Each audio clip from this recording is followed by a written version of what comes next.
Bonjour à tous, je me présente, je m'appelle Manolito et je vais essayer de vous expliquer rapidement, à mon avis, pourquoi M. François Asselineau présente réellement une opportunité rare pour la France et qu'il est important d'examiner de très près ce qu'il nous propose comme programme.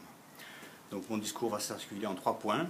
Je vais donc détailler les 3 raisons qui me semblent les plus importantes.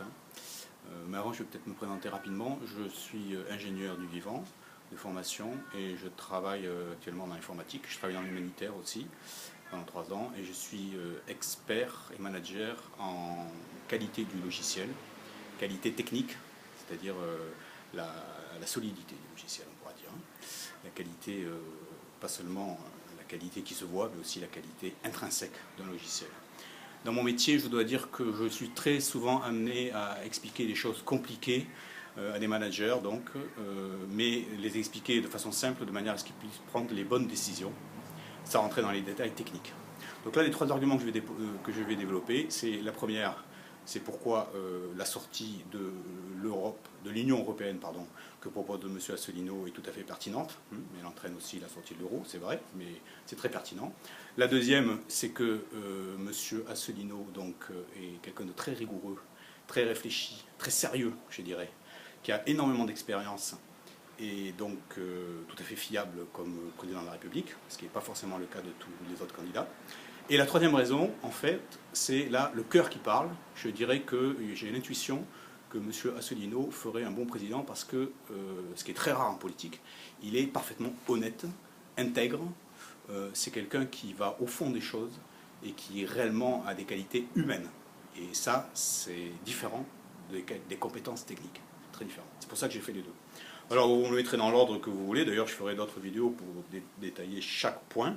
Mais là, je vais faire court. C'est la version courte, là, celle-ci. Donc, la première chose, pourquoi sortir de l'Europe? Eh bien, l'Union européenne nous a prouvé qu'en fait, elle ne marche pas. Et nous sommes dans une situation critique. Et nous savons très bien, si nous réfléchissons un petit peu, qu'en sortant de l'Union européenne, eh bien, tout va aller mieux. Je ne vais pas rentrer dans les détails, parce que ça, je le ferai sur une autre vidéo. Mais si vous voulez, on peut prendre chaque point de façon tout à fait rigoureuse. Étant ingénieur, je peux vous dire que la rigueur ne me fait pas peur. Et si on démonte pièce par pièce le problème, eh bien, la solution est évidente.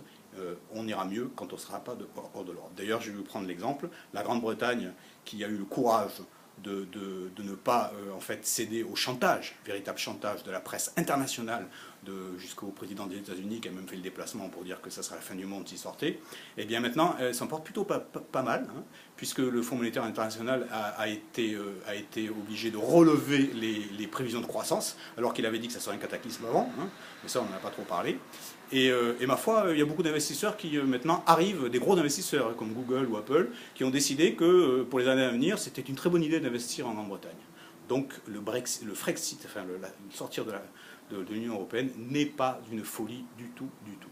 Ça c'est la première chose.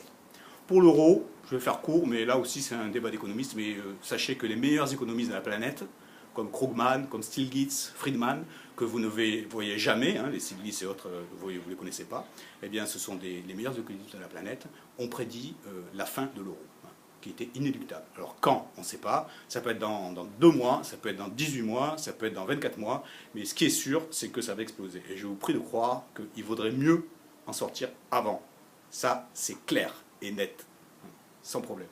Bon, ensuite, pour la qualité des compétences de M.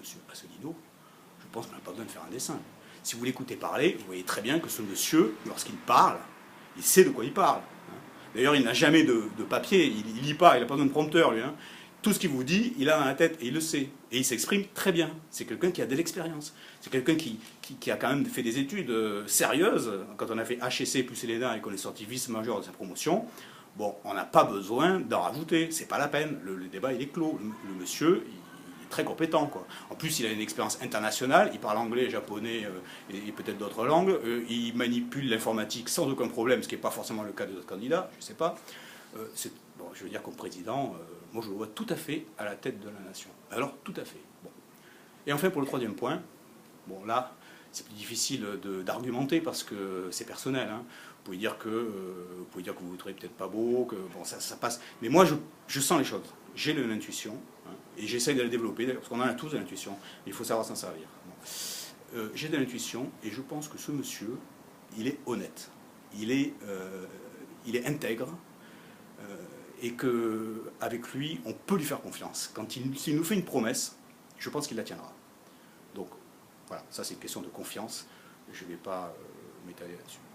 Bon, j'espère que je n'ai pas été trop long, et puis réfléchissez bien et votez avec votre cœur. Votez pour la personne que vous pensez la plus compétente, et pas contre quelqu'un. Ne calculez pas trop, suivez votre intuition. À bientôt.